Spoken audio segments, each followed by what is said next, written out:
अच्छा, महमूद साहब हमसे सवाल कर रहे हैं। महमूद साहब कह रहे हैं कि मुफ्ती साहिब, आपने दीगर कई मौज़ूआत के ऊपर गुफ्तगू ज़रूर की है, लेकिन एहसन बॉक्सर की जो गंदी लैंग्वेज उन्होंने हज़रत इमाम महदी के हवाले से की थी, इससे मुतालिक आपने कोई बयान ज़िक्र नहीं किया, और बल्कि बहुत से उलमा ने ज़िक्र नहीं किया। क्या ये मुनाफ़क़त नहीं है?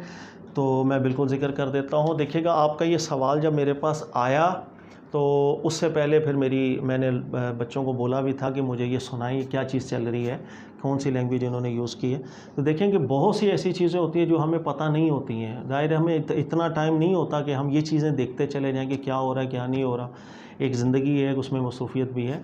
हाँ, ये ज़रूर है कि इसमें चूँकि आपने सवाल किया, ये सवाल को बच्चों ने, मेरे स्टूडेंट्स ने बेहतर समझा कि हम इसको लें, तो मैं ज़िक्र कर देता हूँ। मैंने ये सुना, मैं पूरा सुन भी नहीं सका। मुझे इतना दुख हुआ और इतना अफ़सोस हुआ कि हम इस नहज के ऊपर चले गए हैं, दुश्मनी के अंदर, नफ़रतों के अंदर, कि हमें कोई ख़्याल नहीं आता, ना अल्लाह का, ना शर्म रही हमें रसूलुल्लाह सल्लल्लाहु अलैहि वसल्लम से, कि मतलब इस पर मैं क्या कमेंट पास, सिवाय इसके कि मैं रोऊँ, मैं मातम करूँ, इसके अलावा मुझे कुछ समझ में नहीं आ रहा। यानी इतनी गंदी लैंग्वेज आप किसी एक आम शख्स से मुतालिक भी नहीं कर सकते हैं, कैसे करें? लेकिन इतनी बुरे अल्फाज के साथ आप ताबीर कर रहे हैं, और ऐसे शख्स के हवाले से कि जो अगर बिल इत्तिफ़ाक़ तौर पर भी अगर आप बोलें अहले सुन्नत के कई एक तबका है जो 12वें इमाम के तौर पर इमाम महदी जाने जाते हैं, उसके कायल हैं। इसी तरह अहले तशय्युअ का जो गिरोह है वो भी उनके कायल हैं, और उनके एक नेक होने की तरफ अल्लाह के नबी अलैहिस्सलातु वस्सलाम अगर ज़िक्र फरमा रहे हों, और इतनी गंदी लैंग्वेज ही आम शख्स से मुतालिक नहीं कर सकते। तो मैं बिल्कुल को इसमें मुनाफ़क़त वाली बात नहीं है सर। इसमें क्या इसका कौन दिफ़ा करेगा? कौन दिफ़ा करेगा? ये तो किसी का कोई सगा भाई भी ऐसी लैंग्वेज इस्तेमाल कर रहा हो तो इंसान दिफ़ा नहीं कर सकता इसका। हमारे यहाँ सिर्फ़ और सिर्फ एक नफ़रतें हैं, और नफ़रतों के अलावा कुछ भी नहीं है। बस हमारे यहाँ तरबियत ऐसी है कि हमने लोगों को दर्स ये दे दिया कि हम ठीक, बाकी सब गलत। अब जब हैं ही बाकी सब गलत, तो बाकी सबको गालियाँ ही देनी है, और क्या देनी है? फिर बर्दाश्त है नहीं, मादा बर्दाश्त का बिल्कुल ख़त्म हो गया हमारे अंदर। अल्लाह ताला ने कुरान में फ़रमाया था, ला यजरिमन्नकुम शनआनु कौमिन अल्ला तादिलू, कि किसी कौम की दुश्मनी के अंदर इतना ना आगे निकल जाना कि अदल और इंसाफ, उसका दामन आप छोड़ दो। दुश्मनी के अंदर भी एक अदल के अंदर रहना है, ये अल्लाह ताला का हुक्म है। इसलिए कि जिस वक्त इंसान मोहब्बत में होता है, जिस वक्त इंसान नफ़रत में होता है, अब वो हदूद को क्रॉस करे जाता है। यार, मोहब्बत में भी आगे हद से निकलने की कोशिश करता है, नफ़रत में भी हद से निकलने की कोशिश करता है। हमारा दीन वाहिद है जिसने मोहब्बत की भी लिमिट्स बयान की हैं, नफ़रतों की भी लिमिट्स बयान की हैं। कितनी प्यारी आयत है कि अल्लाह फरमाए दुश्मनी के अंदर भी अदल का दामन नहीं छोड़ना चाहिए, और हम दुश्मनी के अंदर, नफ़रतों के अंदर बहुत आगे चले जाते। इसका कोई दिफ़ा नहीं करता, और बल्कि मैं कहता हूँ कि एक सख्त एक एक्शन होना चाहिए ऐसी लैंग्वेज इस्तेमाल करने वाले शख्स के ऊपर, कानूनी लिहाज से भी, ताकि आइंदा लोगों में जुर्रत पैदा ना हो कि ऐसी गंदी ज़बान इस्तेमाल करें। मोहम्मद उमर साहब लाहौर से ये मैं सवाल करना चाह रहे हैं कि गुस्से में आकर एक ही वक्त में 3 तलाक़ें दे दी थीं, फिर 2 साल बाद दोबारा इन लोगों ने निकाह कर दिया, आया ये निकाह हो गया या नहीं? देखिए, ये एक बहुत मुख्तसर से आपने सवाल किया है, इसका मैं ज़्यादा अभी तो जवाब नहीं दे सकूँगा। अगर सिर्फ इतना ही हुआ है कि जब इनका रिश्ता था और किसी बुनियाद पर एक वक्त में इकट्ठी 3 तलाक़ें दे दी, और ठीक है, फिर जुदा हो गए, ये भी जुदा हो गए, 2 साल बाद इन लोगों ने फिर अगर दोबारा निकाह कर लिया, सिर्फ़ अगर इतनी बात है, कोई इसमें कमी बेशी ना हुई, तो ठीक है कि एक कौल यही है। बल्कि ज़्यादा दलील में मजबूत कौल हमारे नज़दीक भी यही है कि अगर एक साथ शोर 3 तलाक़ों की तरफ चला जाए, मुँह से कह दे तलाक़ है, तलाक़ है, तलाक़ है, तो वो एक ही तलाक़ होती है। हाँ, ये तरीक़ाकार ठीक नहीं है। इस तरीक़े की वजह से एक से ज़्यादा तलाक़ देने की जो जुर्रत करता है, इस वजह से वो गुनाहगार ज़रूर होता है, लेकिन तलाक़ एक ही वाक़ई होती है। इसके बाद फिर इद्दत का पीरियड है, उस इद्दत के अंदर रुजू करना चाहता हो रुजू कर ले, नहीं रुजू किया तो इद्दत के बाद फिर औरत को भी इजाज़त है वो कहीं और निकाह करे, मर्द कहीं और निकाह करे। लेकिन इद्दत के बाद दोबारा अगर ये आपस में निकाह करना चाहते हैं तो निकाह करके दोबारा मियाँ बीवी बन सकते हैं, बिल्कुल बन सकते हैं। लिहाजा अगर 2 साल बाद इन दोनों ने दोबारा निकाह कर लिया तो ठीक है। जितना सवाल आपने किया इसमें कमी बेशी ना हो तो ठीक है।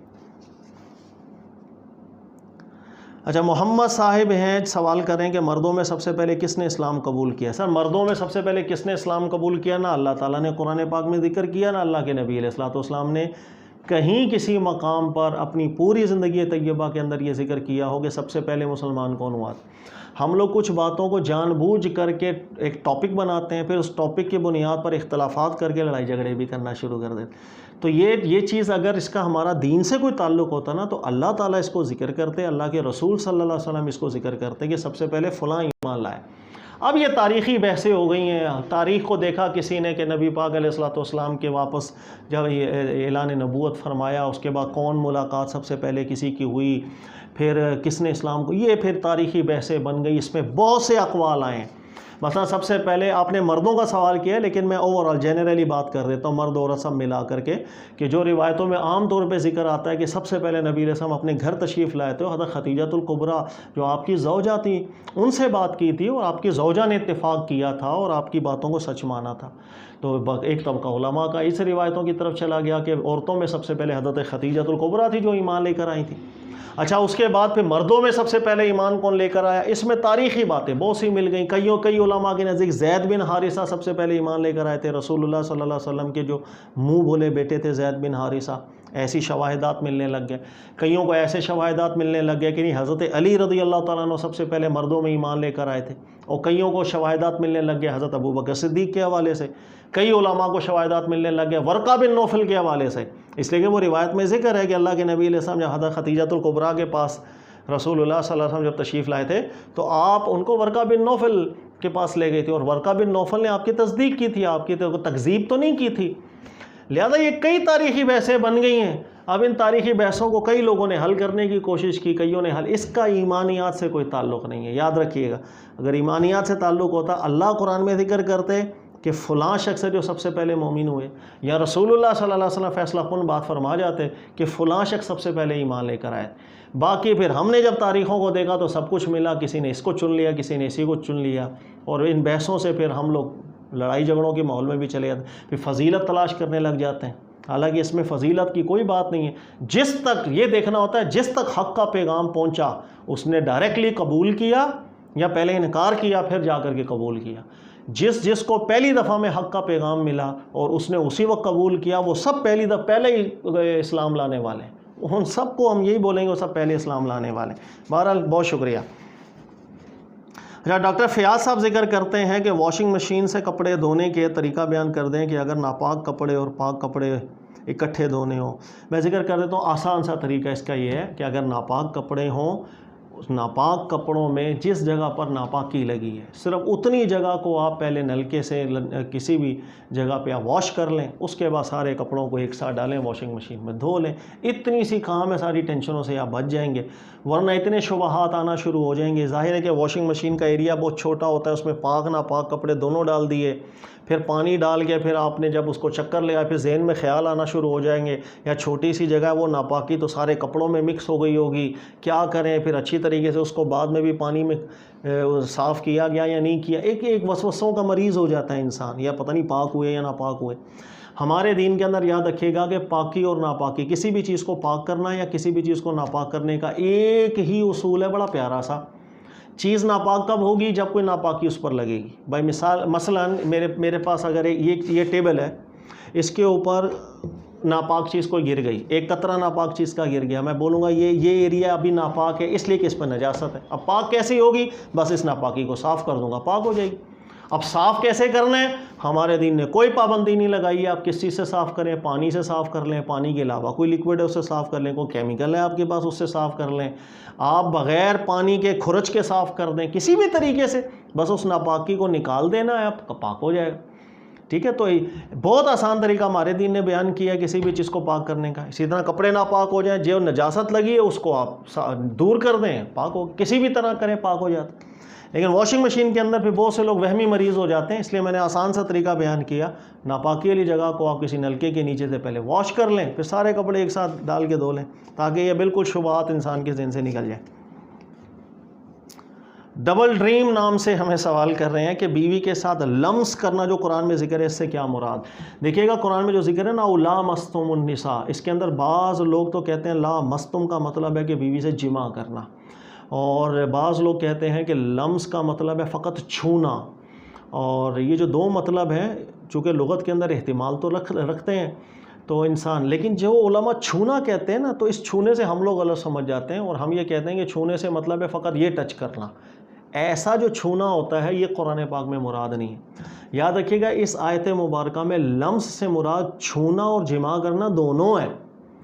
छूना इबारतुन नस में दाखिल है और जिमा करना दलालतुन नस में दाखिल। लेकिन छूना फ़कत टच नहीं है, बल्कि छूने से मुराद है कि मर्द किसी औरत को यानी मर्द जो है अपनी बीवी को ऐसा छुए कि जिसमें शहवत हो और उस शहवत से मज़ी का खुरूज हो, कम से कम उसके जिस्म से मादा मज़ी का खुरूज हो कम से कम। ऐसे छूने को लम्स कहा जाता है अरबी के अंदर।